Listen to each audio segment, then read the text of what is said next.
Life is sweet. Let it sweep you off your feet.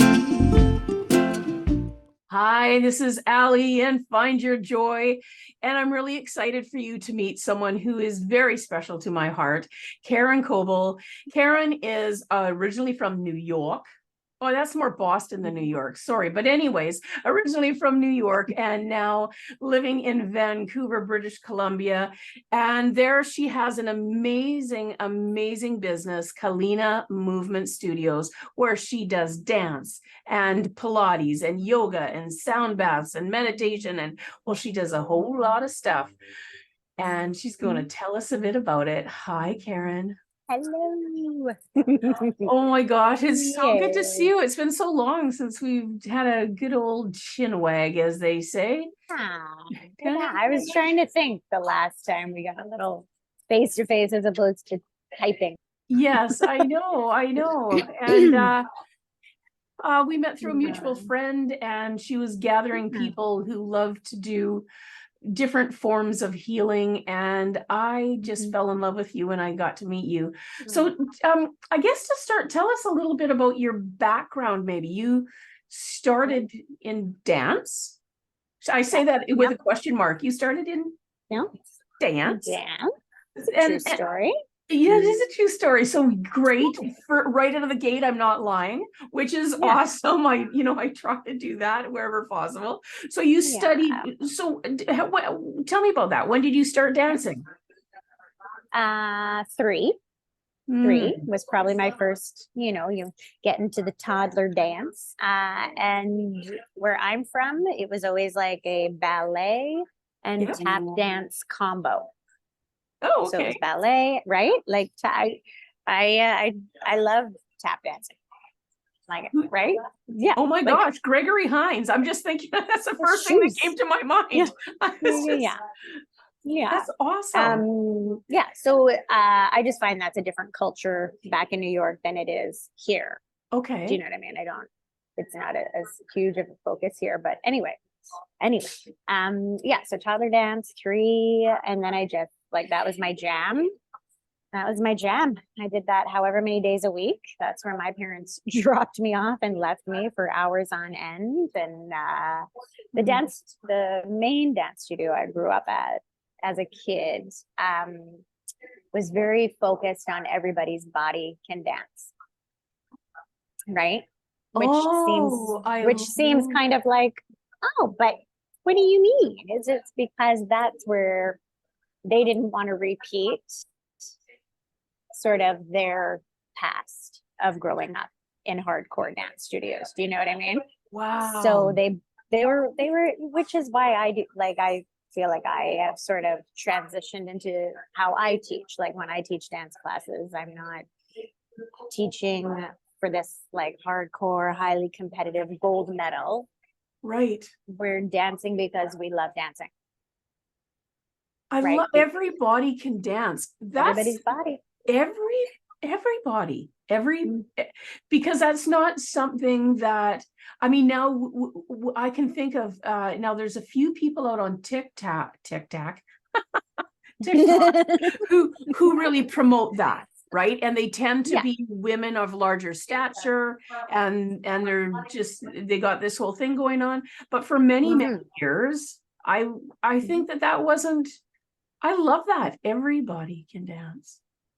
I mean, we know that's true. Because it's like the one lady that I spent a lot of time sort of mentoring when I got to university, her name is Lynn Simonson, and that's her philosophy also, even though she was like hardcore New York City professional dancer. Like she just turned 80 and she's still doing like her teacher certification program. She was just up in Massachusetts doing her thing, and that's the style and the sort of philosophy behind how I teach, especially my adult classes. We're not here to thrash our bodies and get hurt, because then you can't dance and then you can't do what you love, right? So for her, it was about looking more postural, like what is our alignment, because we're born with certain stuff. Okay. I was like, when I was starting to learn how to walk, I was pigeon-toed. And so as a kid, I got, no, it wasn't like braces on my legs, but I had these shoes that sort of corrected Right. and made my feet this way. But that doesn't change what goes on in your hips. Do you know what I mean? Like when you Yes. break down the body, like, so from the Pilates side of things, like if you're brand new to Pilates, you've never done it before, the very first thing we do is we stand there and we look at each other. And I'm literally just trying to look at, is one shoulder higher? Is one rib rotated? Are your hips rotated? Do you have scoliosis? Is that what's making that shift? Like what's going on in the hips? Because we're not just one thing. Like this is one piece. This is another piece. This is another piece. So when you're in the dance world and you're in like a ballet class and they're yelling at you, more turnout, that's so that your feet look more this, like in first position, you're more like, but like all that's going to do is wrench the wrong body parts if you're not doing it from the right place. That's why ballerinas have sort of the career expectancy that they do, where it's not as long as maybe I don't know, an improv dancer or something, because you're putting yourself in these more forced positions. They look Right. gorgeous and they look beautiful and like the lines, but the reality of it is everybody's body is different. Right. So, you know, you can't, like, ballet was my favorite for sure. Like at my particular studio, I excelled at ballet, but I also went to a summer ballet intensive camp when I was, I think, 16. That really put it into perspective of where I wanted my focus to go from that point.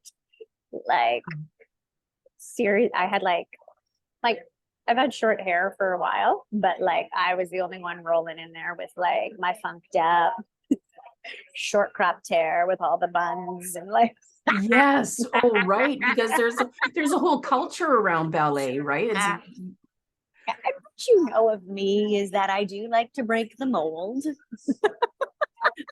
what I do know of you, you don't even know there is a mold. It's like, oh, I'm sorry, was that a box or just like I could, oh, I'm sorry, I didn't understand. Yeah, so that for me, because I knew like dance was always going to be in my life, it was just in what context, right? And so from that point on, I think I was the only one, and like they did like a talent show or like a showcase with all the dancers who wanted to perform. And I was like, I'm bringing in some jazz dance team. That's what's happening. I'm gonna funk Right. it up for this show. That's awesome. So Yeah. that's just who you are. That's Yeah. like probably well in your mother's womb. She was like, whoa, something is going on with this one. I think I tried to show up early a couple times. I love your t-shirt. For those who are listening to the audio only, her t-shirt says I am energy. And I mean, we all are, but it's a beautiful description of you. I love those t-shirts. Do you sell them? I could. My friend who I did my Reiki training with, like to get Yes. certified to do my Yep. magic hands. Yes. This was her gift to us at the end of our course. But so yes, I can totally get these to people. She has I am energy. Another one says I am healthy. Like good affirmations, Beautiful. right? Oh, I love that. I love that. Energy. Like, I mean, it's like more so than ever. I think more people are understanding Yes. this energy transfer, how we feel it, how we perceive it. It's very apparent right now. And I know a lot of people who are not normally sensitive to that kind of thing. Right. But there's a lot of shifts and movement happening like out in the planets right now. Yes, I think, and I think people, like you said, people are becoming aware of how we receive energy, how we transfer energy, how energy works as a collective. If you watch this, I mean, so some of us maybe were more sensitive to it and noticed it, you know, on the day we were born, and we've learned to navigate life with a constant, you know, it's sort of like going through, you know what, this picture just came to me.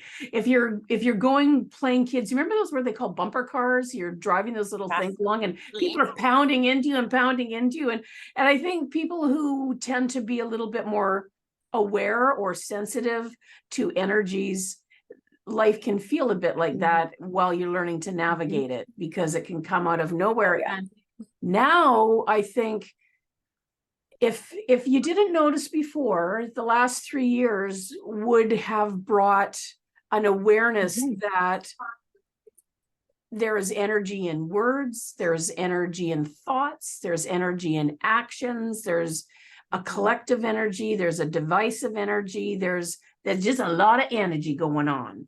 Oh yeah. Which, you know, is like, it's also why we started to do the sound baths at the studio, right? Like those, my bowls, my bowls. Yes, I like it. You'll have to let me know where you got yours. I like the colors for the for the chakras. Yes, right? there it's. Yes, and I mean, I've been doing sound baths unbeknownst to me. We called it soaking. We used to call it soaking. So I've been doing it for about 20 years. But I didn't incorporate the bowls. That's more new to me. So I did it with my voice, I did it with percussive instruments, I did it with my piano, I did it with guitar, and we would just do what we called soaking for hours and hours and hours. So when I studied and took the course, I was like, I've been for a couple of years taking these courses on healing and sound and energy, and I was like, this is what we've been doing. We just didn't have a name for it. It's cool. I love it. So the sound baths that you've been doing, how people, like, I love how people who maybe I call them weren't rainbows and unicorn before, the science behind sound healing and sound energy and vibrational stuff is sound. It is sound, and it's amazing and it's great. But the experience. So what have you noticed about people and their experience with sound baths? Well, you know, for some people it can be life changing, right? For some, it's just like, it just resets the nervous system, right? So, and that's the simplicity of it too, right? Is like, you know, these things have frequencies or like hertz, right? Like it's set to 528 hertz or 432 hertz, or like it's set that way for a specific reason, which is like kind of scientific, like, right? So it's like there's been research done forever ago by people who knew and learned that these frequencies do different things, heal different things, calm different things, bring us into like our body. And I think the first sound healing that I rented out the studio for was actually a guy with his guitar. Right? So it was a guitar frequency at 432. Yes. But like, you know what I mean? C major. And I just love, and I just love, like, even if it's like a drum that comes in. I mean, I'm very, I think this is like, you know, my primal side comes out in certain things, or like if people can go there, like past life. So a lot of how I play the sound bowls is not 2023 Karen. It's like a whole other intuitive, like I've done this before. Yes. Right. you know, and probably the same for you. Like every time I play those bowls, it's different. It's never the same. No, And never. they speak to you, or like it's almost like I'll look at one and it almost tells me yes or no. And then I move on. That's Right. I love that about doing anything intuitively, that I'm sure with your dance, I'm sure with the other the yoga, the Pilates, all the things that you do, there comes a time when it's when I used to sing professionally, I would just know sometimes I need to hold that note. Yeah. I don't know why. I don't question why. I'm just, you know, and you just give the band one of these for whatever reason. We're staying a little bit longer, team. Yeah, we're just gonna stay here. And I don't know why. And it's just, and if you're playing in a bar and you're playing, you know, whatever music I was doing at the time, some people can, but usually musicians get it. You know, musicians tend to, they don't question it. You're just, you know, some are more left brain than others and right brain, but most people get it. It just feels like I need to stay there a little bit. Yeah, 100%, 100%. And I think soon some singing might come out.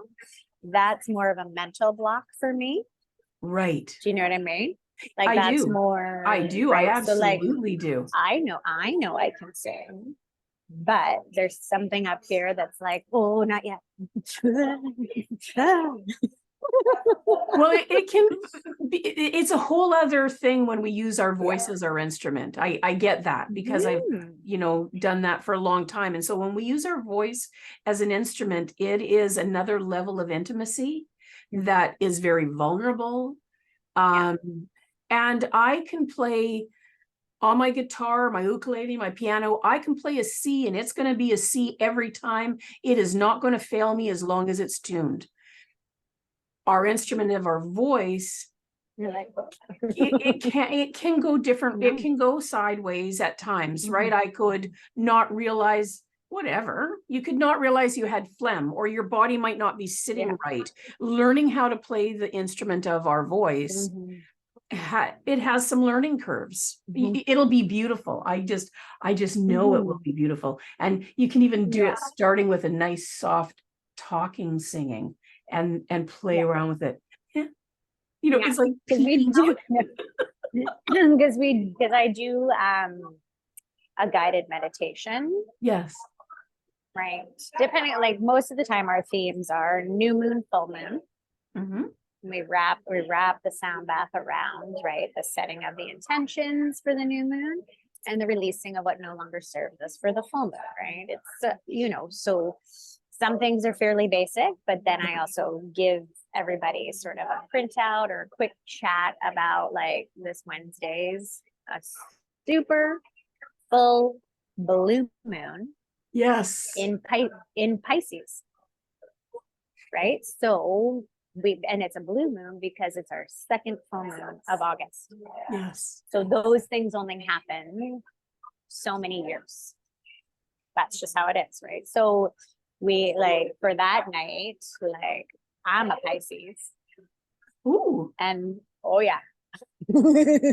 So like for me, I can even go a little bit deeper to like give people a little more insight, right? Because like Pisces are like the most sensitive water sign, like in the most intuitive water, and we're the most mutatable water sign, right? Like so it's and I love bringing all those things together and like so my meditation, I've already like got a whole bunch of water going through that meditation, and we're going to be poolside. Right. So the invitation to just, if you want to be in the water, get in the water. Like, you know, we just don't take the time enough to allow ourselves into that energy. Right. Yes. So I'm also thinking a few more specific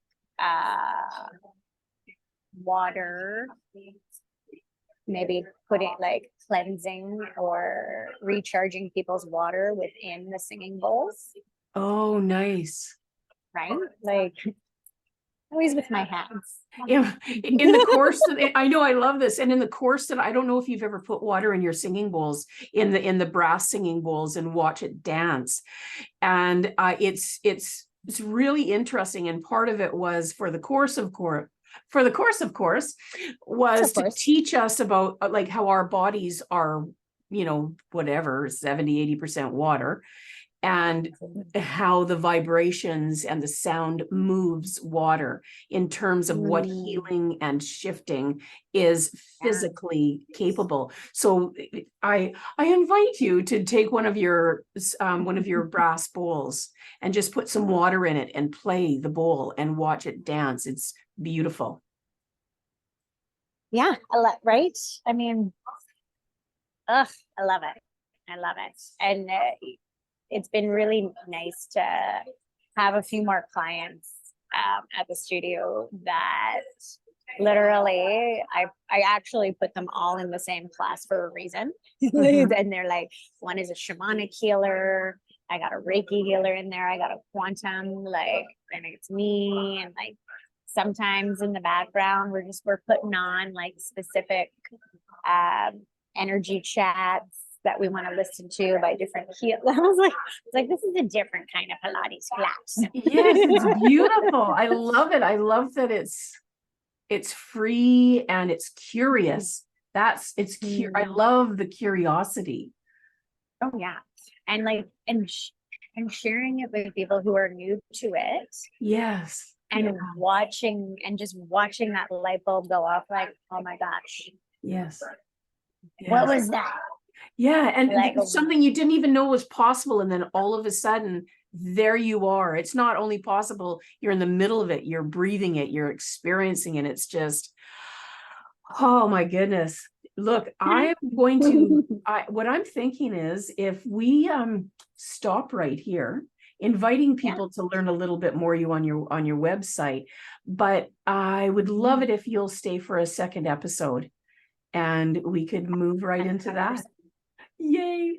Love it. Oh, well, Karen Kobel of Kahlena Movement Studios in Vancouver, thank you for being here. And to our listeners, thank you so much for joining us today. We're going to do a second episode because Karen has way too much to share that we haven't even touched on. I know. Well, there'll probably be another day and more episodes. That's what I'm guessing, because there's just so much. I love you so much, and thank you for being here. And to our listeners, thank you for joining us. And we'll see you next time. It's Ali. Find your joy, and do find your joy. Thanks so much for joining me today. If you found a piece of your joy in this episode, I would love to hear about what came up for you so that we can continue to grow the impact of this show. Thanks again. See you soon. And remember, find your joy.